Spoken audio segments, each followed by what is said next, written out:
Baik, mari kita berdoa.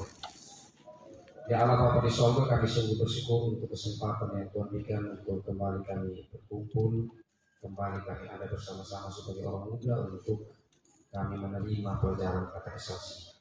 Ya Allah Bapa di sorga, kami mohon hikmat dari Tuhan, menolong kami, Roh Kudus Tuhan melingkupi kami, biarlah katekisasi ini berlangsung dalam campur tangan Tuhan dan untuk kemuliaan nama Tuhan.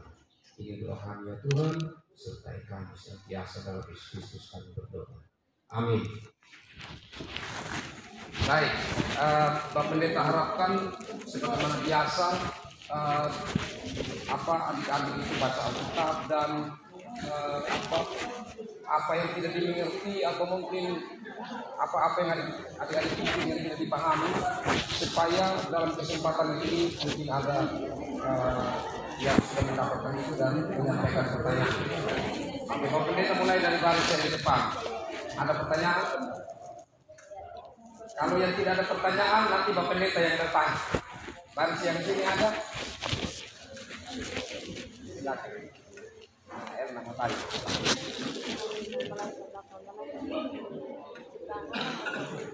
Oke, tentang malaikat. Oke, di sini ada pertanyaan? Ada pertanyaan? Pikir sebentar habis saya sampaikan ini. Kalau belum ada pertanyaan, Bapak Pendeta yang bertanya. Kenapa? Kalau tidak ada pertanyaan, semuanya kamu sudah tahu. Itu Bapak Pendeta punya kesimpulan. Semua dari kejadian sampai di Wahyu kamu sudah tahu, tidak ada masalah. Karena kalau ada masalah pasti ada pertanyaan. Berarti yang kedua, berarti kamu tidak serius dengan Alkitab, tidak serius membaca Alkitab. Paling banyak pertanyaan. Macam yang Erna baca, oh ada malaikat di Alkitab. Malaikat itu bagaimana? Sekarang Pak Pendeta mau tanya sama kita. Siapa yang ciptakan malaikat? Ini masih ringan nih pertanyaan. Siapa yang ciptakan malaikat? Hei, tidak tahu. Tuhan tuh mana tuh malaikat bisa ada saja? Tuhan yang ciptakan malaikat. Nah, ini para Bapak Pendeta bilang pertanyaan paling gampang. Jadi kalau kamu baca Alkitab, bahwa segala kuasa yang ada di bumi dan di surga itu tunduk kepada Tuhan. Karena satu-satunya yang ada tanpa diadakan itu adalah Tuhan. Nah, malaikat ini ada beberapa macam malaikat. Maksudnya dalam tugas tanggung jawab. Jadi ada malaikat yang tugasnya itu untuk keliling di tangkap Tuhan. Jadi Tuhan duduk bertangkap dulu, ada malaikat yang keliling. Itu hanya beberapa orang. Nah, kemudian ada malaikat yang bagian untuk puji-pujian. Itu seperti yang Bapak dikhabarkan tadi. Jadi waktu Yesus lahir itu bala tentara Allah menaikkan puji-pujian. Jadi di surga itu penuh dengan puji-pujian. Makanya sekarang yang menyanyi. Waktu di surga nanti menyanyi terus, beribadah kepada Tuhan, puji Tuhan terus, menyanyi untuk kemuliaan Tuhan. Nah, yang berikut, malaikat ini ada yang bertugas sebagai utusan untuk menyampaikan pesan Tuhan kepada manusia. Nah, berikut ada malaikat yang memiliki tugas untuk melihat di setiap anak-anak. Jadi satu orang itu ada malaikat yang melihat. Ya, tapi khususnya untuk anak-anak kecil. Nah, selanjutnya menjadi pertanyaan dari Erna. Nah, setelah malaikat ini ada karena Tuhan yang cipta, terus apa bedanya malaikat dengan manusia? Siapa yang tahu? Beda antara malaikat dengan manusia itu apa?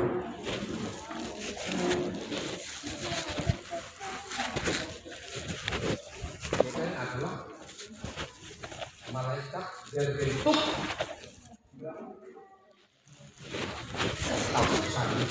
malaikat itu berbentuk roh, tidak memiliki tubuh daging seperti kita manusia. Jangan lupa ini ya. Orang tanya malaikat bagaimana? Ya dia roh. Kalau roh itu bagaimana? Kalau kita manusia ini kan kita dalam bentuk daging, jadi sehingga ada otak. Kalau roh itu bagaimana dia ada otak? Jadi Tuhan kita itu kan roh, tidak tumbuh seperti manusia kita ini. Tetapi Tuhan menciptakan malaikat itu dalam bentuk roh juga.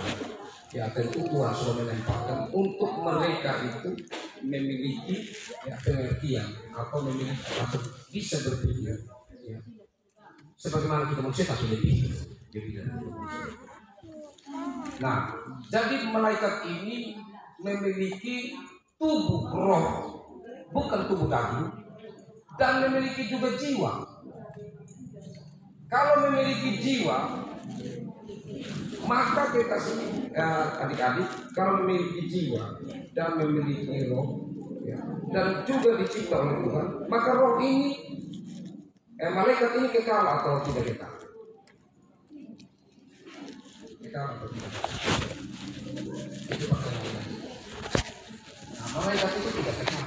Segala yang dicipta oleh Allah diberi kekal karena Allah sendiri yang diberi. Artinya pada dirinya sendiri malaikat itu tidak kekal. Segala sesuatu yang punya permulaan pasti penyakit. Tapi Tuhan sendiri bukan permulaan. Karena dia memang sudah ada dalam dirinya ada. Tidak bermula. Jadi Tuhan itu tidak ada permulaan. Yang ada permulaan itu adalah segala yang Tuhan ciptakan, malaikat dan seisi dunia ini. Permulaannya ya pasti ada, itu dia bermula. Bisa paham ya? Tapi Tuhan tidak bermula. Dan kalau ada yang bermula masih pada ada akhir. Benar tidak? Sesuatu kalau ada di bermula maka pasti ada akhir. Tetapi Tuhan itu tidak bermula. Mau tanya Tuhan itu kapan ada? Tahu. Tapi mau tanya malaikat itu kapan ada? Ya pasti dia ada permulaannya Tuhan tidak. Jadi tentang malaikat itu dia dalam bentuk roh. Dan apakah malaikat itu bisa punya kemungkinan jatuh dalam dosa? Ini pertanyaan gampang. Bisa? Bisa. Karena iblis itu berasal dari malaikat. Malaikat yang jatuh dalam dosa. Malaikat yang ingin sama seperti Tuhan.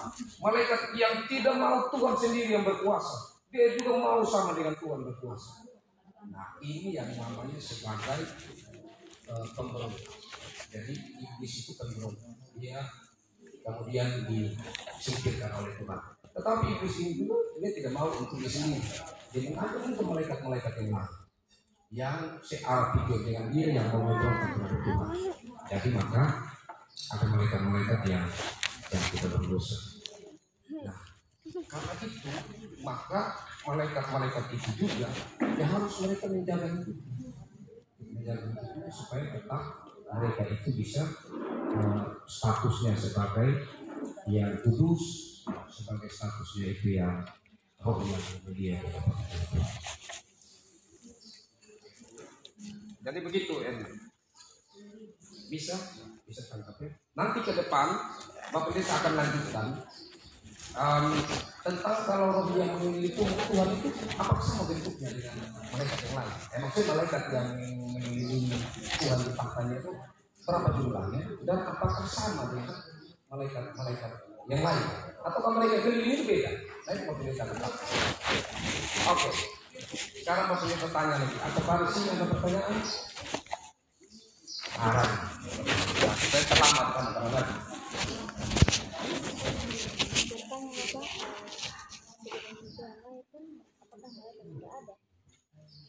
Nah, jadi orang ada yang bertanya kita ada, segala sesuatu ada, bertuhan kapan ada? Dan itu sesuatu pertanyaan yang tidak mungkin bisa dijawab. Intinya Tuhan itu seperti waktu Musa ya, waktu Tuhan memperkenalkan diri, Musa bilang nanti kalau bangsa Israel di sana tanya siapa yang utus itu, baru jawab apa? Nah jadi Tuhan bilang aku adalah aku. Aku adalah aku itu bukan sesuatu yang bisa dipahami. Jadi untuk bilang nanti satu sana kepada siapa yang utus Musa? Aku adalah aku. Jadi akhirnya secara bahasa manusia itu disebut sebagai Yahweh. Jadi Yahweh itu Aku adalah aku. Jadi itu nama Tuhan yang tertinggi, yang tidak bisa disebut, yang maha suci, yang maha kudus, yang artinya untuk kita tidak bisa tangkap, tidak bisa tangkap. Jadi untuk keberadaannya sendiri sudah diketahui. Nah, sedangkan malaikat dan ciptaan yang lain, ya, mereka juga tidak tahu kapan Tuhan itu ada. Jadi ciptaan itu punya pemikiran yang terbatas, dan untuk mempertanyakan sesuatu yang tidak terbatas, maka itu harus mempunyai kemampuan yang tidak terbatas. Dan mungkin, jadi kita yang terbatas untuk tahu yang tidak terbatas harus punya kemampuan yang tidak terbatas. Itu tidak mungkin. Bisa paham ya? Nah, kita yang terbatas bisa tahu yang terbatas karena kita sama-sama terbatas. Kita bisa tahu. Tapi untuk mengetahui yang tidak terbatas tidak mungkin, nggak bisa terbatas. Atau kita yang dimiliki tidak terbatas. Untuk yang unlimited, Tuhan itu tanpa batas, ruang dan waktu. Oke. Nah, sehingga malaikat-malaikat itu ada, ciptaan-ciptaan itu yang lain ada, karena mereka itu ada pada Tuhan. Selanjutnya dari baris ini ada Andre yang mau bertanya. Tentang apa?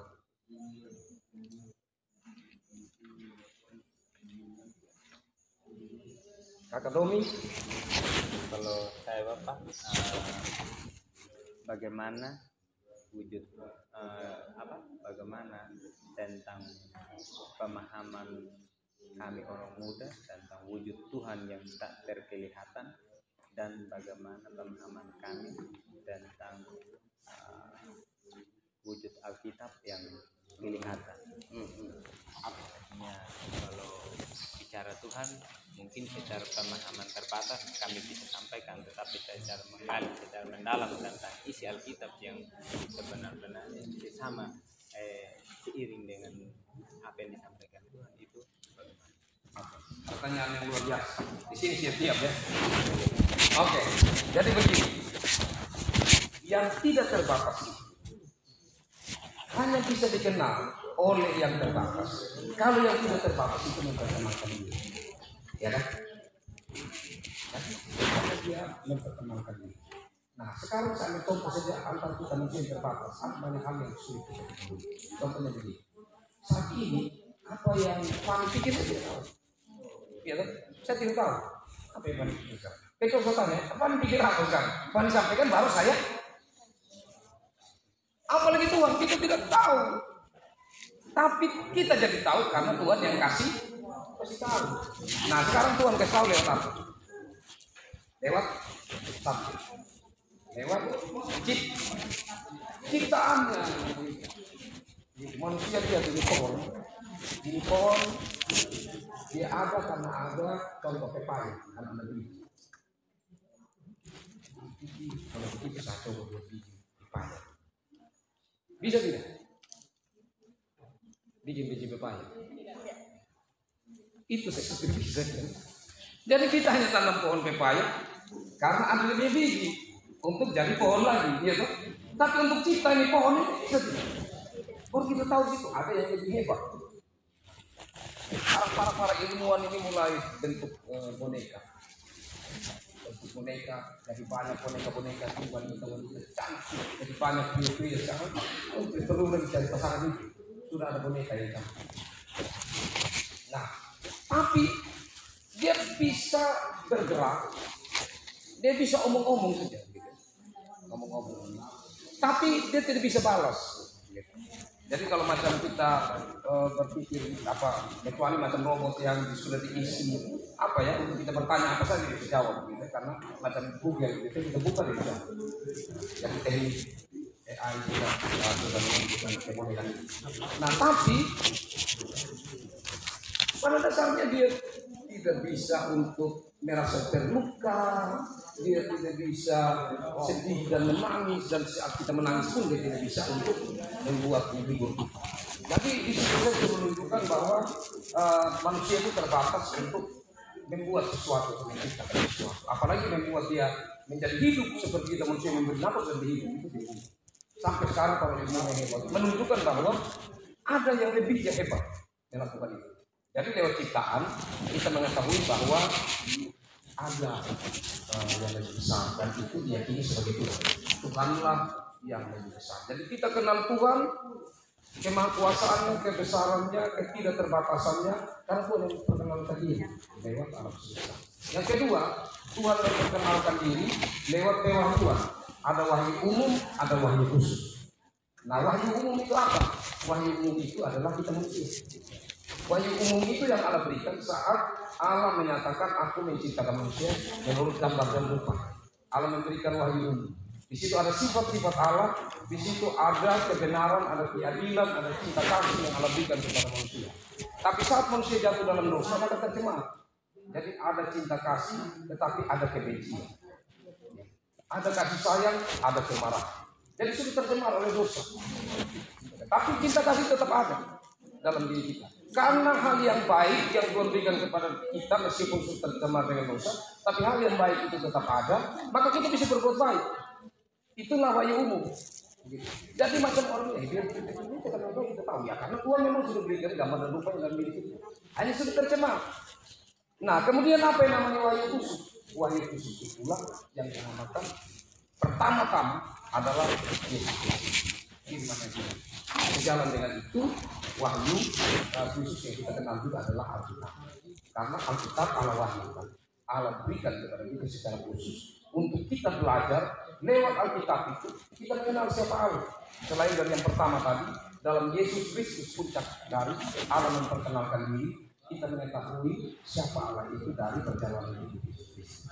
Nah, dari Alkitab wahyu itu sendiri kita dapat mengenal di situ apa maksud Allah, siapa Allah itu sebenarnya, yang tidak terbatas, yang sulit kita ketahui, tapi lewat Alkitab kita kenal dia dan kita kenal pekerjaannya, apa kehendaknya dan rencananya. Itu ya. Nah, silakan dari Rati. Bagaimana pandangan Alkitab tentang surga dan kehidupan setelah kematian? Oke, jadi terima kasih dulu. Bagaimana pandangan kita ini tentang surga, tentang kehidupan setelah kematian, yaitu peristiwa eskatologis, peristiwa yang akan datang. Nah, peristiwa hari Tuhan, jadi ada dua. Hari Tuhan bisa itu yang terpaling dekat, yaitu kita mati. Ya, hari Tuhan yang kedua kedatangan Yesus yang kedua kali. Nah, tentang bagaimana tentang kehidupan setelah kematian itu gambaran semuanya itu hanya kita dapatkan dari Alkitab sebagai wahyu. Jadi di Alkitab banyak mententukan bagaimana kehidupan setelah kematian. Nah, kehidupan setelah pertama-tama bagaimana setelah manusia mati? Manusia itu mati bagaimana?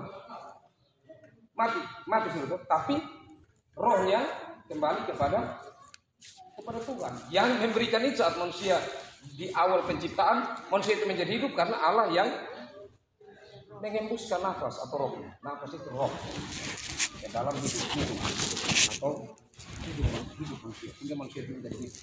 Jadi roh yang Tuhan berikan dalam manusia saat manusia itu mati, roh itu kembali, ya kembali kepada Tuhan. Sedangkan tubuh manusia itu mati. Nah, kemudian bagaimana sih tubuh manusia itu? Apakah kemudian manusia itu nanti waktu sudah di surga, ya, atau kita sudah di bersama-sama dengan Tuhan, kita punya model bagaimana? Kan tubuh kita ini sudah menjadi tanah, roh saja yang kembali, terus kita model bagaimana? Kira-kira menurut kamu kita model bagaimana? Hah? Ya, manusia baru. Jadi itu ibaratnya begini. Tubuh kemuliaan. Jadi Yesus sudah menunjukkan itu sebagai yang sulung menurut Rasul Paulus. Jadi di saat Yesus mati, ya, itu dikubur kan? Nah, setelah Yesus bangkit, apakah rohnya meninggalkan tubuh? Tubuhnya tinggal di tempat dan rohnya bangkit. Tubuhnya bangkit.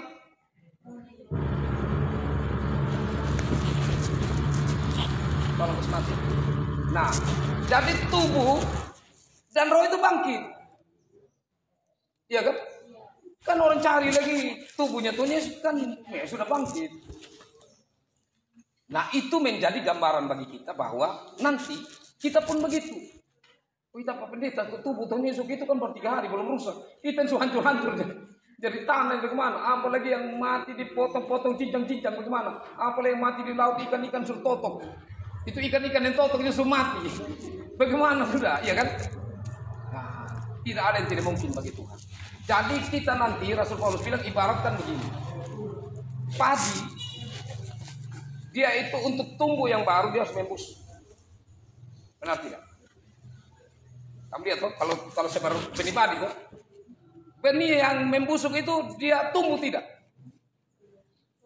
Dia tumbuh, tapi dia melalui proses dulu.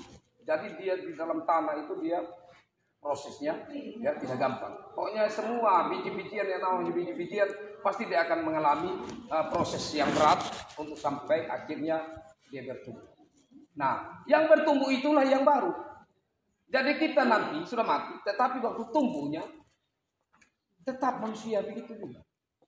Waktu padi itu waktu ditanam, apakah dia tumbuh jagung?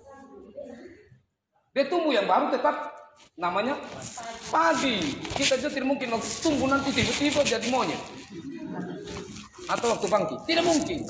Dan ikut teori Darwin ini. Tetap kita nanti itu menjadi. Dan juga tidak bisa saat tiba-tiba jadi lia, jadi perempuan. Suara laki tapi wajahnya lia. Tetap juga bangkit seperti itu.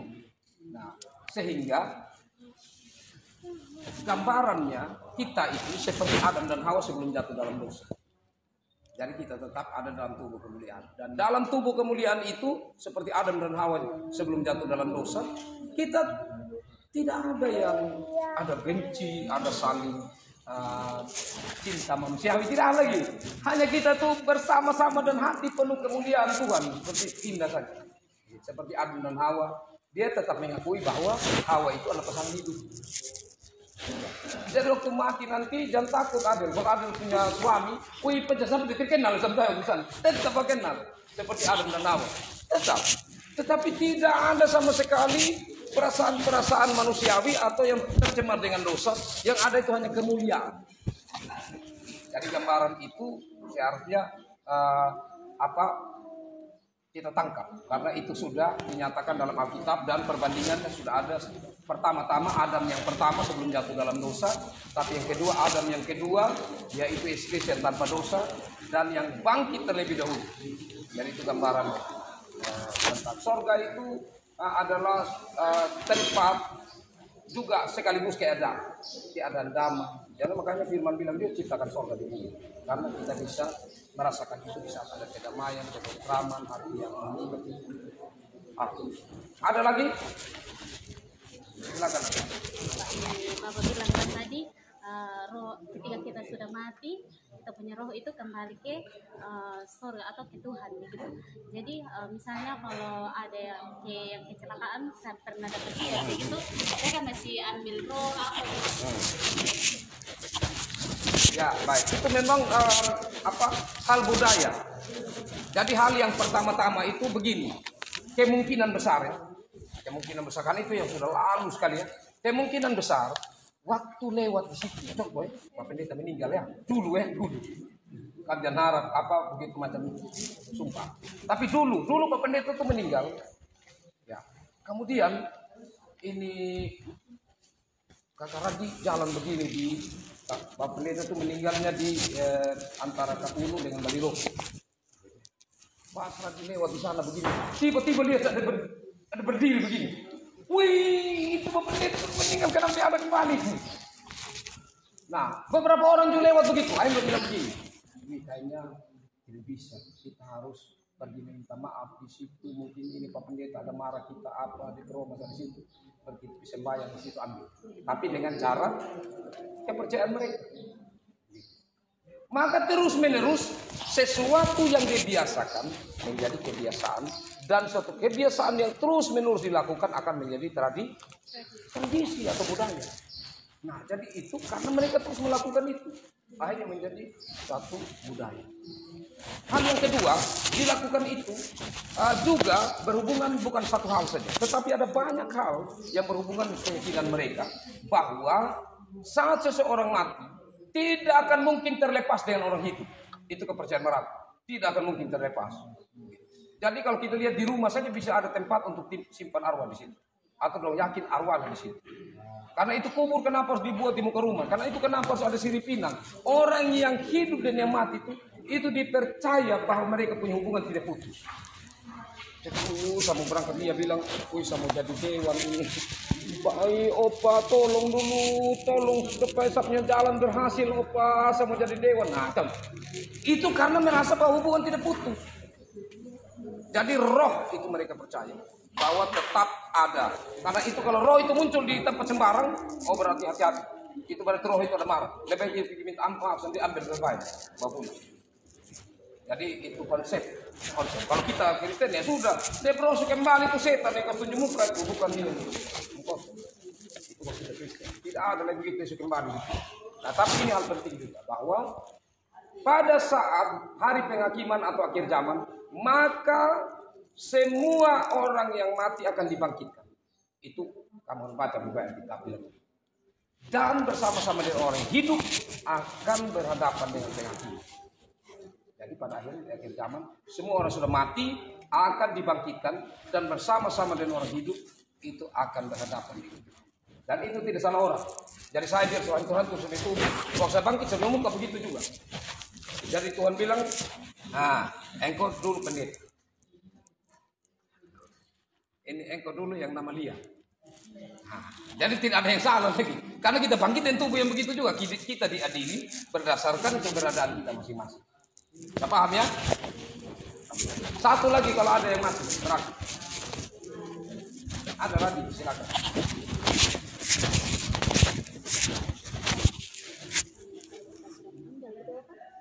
Kita punya daging kan kembali menjadi tanah.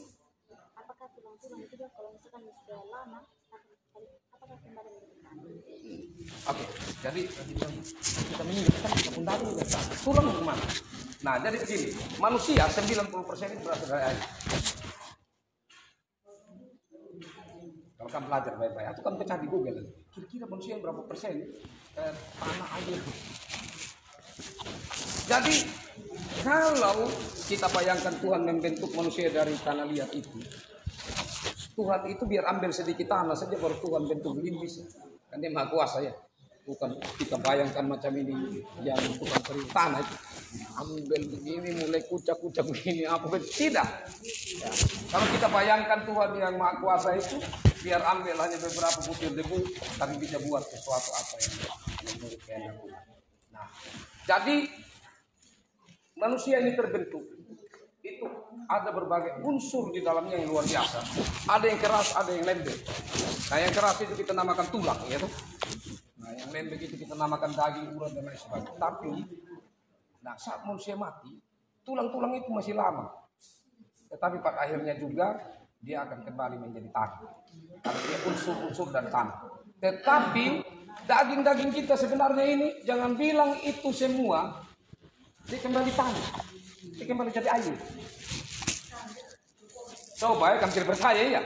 Kamu coba nanti kalau kamu dapat begitu jangan manusia, hewan ya. Kamu kubur, ya, kamu kubur. Itu kalau kamu perhatikan sudah lama, ya, hanya tulang dan tulang kalau kamu simpan lagi dia jadi tanah. Tapi kamu jangan harap dia punya daging itu jadi tanah. Dari air dia habis nanti, kan dia berasal dari. Nah, kalau kamu tidak percaya juga nanti kalau kamu lihat itu apa? Kalau kamu tidak percaya. Kamu lihat nanti itu kubur. Kamu perhatikan baik-baik kubur yang alas batu itu. Nah, itu pas dan tulang tahu kamu harap dan daging lihat jadi tidak ada. Habis. Nanti kamu perhatikan. Baru kamu bilang, oh betul ya. Daging ini tidak ada juga. Tidak ada yang jadi tanah. Hilang semua. Hanya tinggal tulang. Ya itu karena memang air. Manusia 90% tidak ada. Kamu cari nanti. Kamu cari di Google. Benar yang jadi tapi ya, kemahakuasaan Tuhan pada akhirnya Tuhan mampu membuat manusia berbentuk kembali, tapi kelahiran baru. Ya. Seperti kalau kita mau gali kembali itu pagi tadi, di mana sudah punya bentuk? Ya tidak ada lagi yang cari punya bentuk yang lama. Ya toh? Dia sudah berubah jadi akar. Yang ada itu yang baru sudah muncul. Bisa paham? Oke, sudah pertanyaan terakhir. Yang lain kalau ada simpan untuk yang ke depan. Tapi tentang nanti kalau kakak Vikaris atau pemimpin di sini, nanti bisa pakai pertanyaan, bisa juga nanti kamu dengarkan materi dari pengajar yang lain. Terima kasih adik-adik sudah bertahan untuk ini dan menutup ini bakal lekat saya dalam doa. Mari kita berdoa. Terima kasih Tuhan untuk kesempatan kami bersama-sama dalam katekisasi ini. Ada hal-hal yang kami ingin mengerti dan apa yang hamba-Mu sampaikan tentu terlalu sedikit. Dan biarlah Tuhan dalam Roh Kudus yang menolong untuk anak-anak Tuhan ini terus mencari tahu, untuk mereka semakin menemukan banyak pertanyaan-pertanyaan yang masih mengganjal, untuk mereka semakin dicerahkan, untuk semakin iman mereka percaya kepada Tuhan karena pengenalan akan Tuhan dan segala sesuatu yang Tuhan jadikan dalam hidup ini benar-benar semakin dipahami. Ya Rabbah di sorga kami akan berpisah. Mari jaga lindungi berkati kami semua Bapa. Dalam Yesus Kristus kami berdoa. Amin. Demikian kesempatan ini. Tuhan Yesus memberkati. Shalom.